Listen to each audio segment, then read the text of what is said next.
Brainstorming is a technique for gathering ideas in a quick and spontaneous way. An elementary science teacher uses it in this video to help to determine the students' understanding about sound before extending their knowledge of this topic. Today we are going to do some activities on sound. Okay? So before we actually begin a lesson, I would like you all to close your eyes and listen to the sounds that you hear.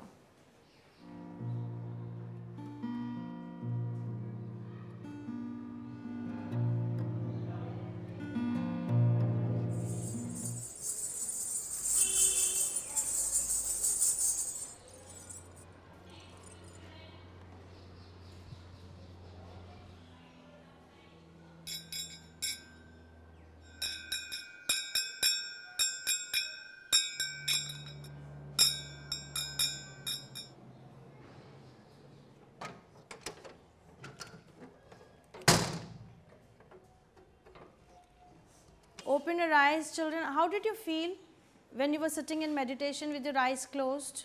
Was it nice? Yes, ma'am. Some sounds I was making in the class, did anybody realize that?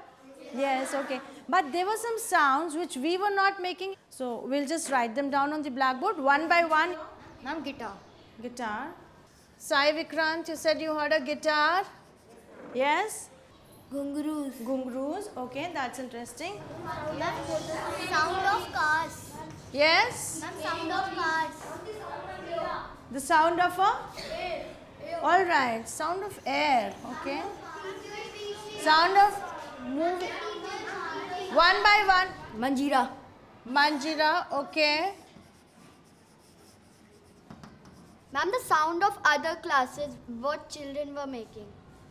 How do you think the sound is produced? Whether it is a sound of a vehicle, sound of chirping birds or an aeroplane or footsteps, how do you get to hear the sound? Two things strike. When two things strike, what happens? Ma'am, the sound is made. Sound is made. Or sound Now is the teacher is brainstorming in a different way, creating a platform of understanding on which to build her subsequent teaching about sound. So what are the two things that are striking when you're walking? Shoes and the road. Your shoes and the Road or a floor. floor. All right. Footsteps we are saying. What are the two things that strike? Your feet and the floor. What about this? This is a rubber string. Can you hear the sound? Yes? Why is this rubber band making this sound? When I stretch and plug the rubber band, it's making a sound. Yes? Because it's a rubber string. Yes? Ma'am, because the rubber string, ma'am, stretches very long, so it makes the sound. And when we make a tabla noising, when we use our hand and the force when we hit on it. Okay, you mean force produces sound? Yes, ma'am. Do you think when I tap on the table, sound is produced? Can you just put your heads on the table and then tap your table and see if you can feel something? Yes? Now can we just put our heads on the table again and see what if you make a soft sound, just tap differently. Now increase the sound, slowly start tapping a little harder, use more force. All right, okay. Look at the rubber band, what's happening to it? Ma'am, it's vibrating.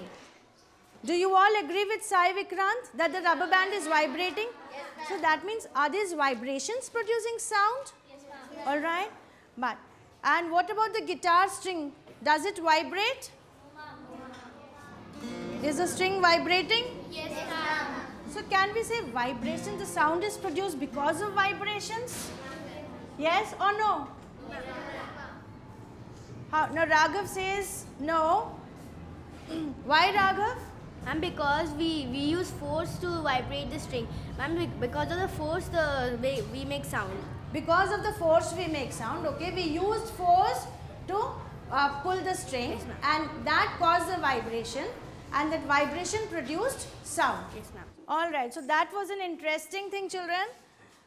Sai told us that sound is produced because of vibrations. So, when we discussed about the sound, we heard so many different kinds of sounds, some pleasant, unpleasant, soft, loud, everything. But how is sound produced? Because of vibrations. And we'll study more about sound in the next class. All right? Encouraging students to share their first thoughts gives you a broader understanding of their thinking and ideas. Write down all of the students' responses. If necessary, ask students to expand on their contributions to explore what they mean.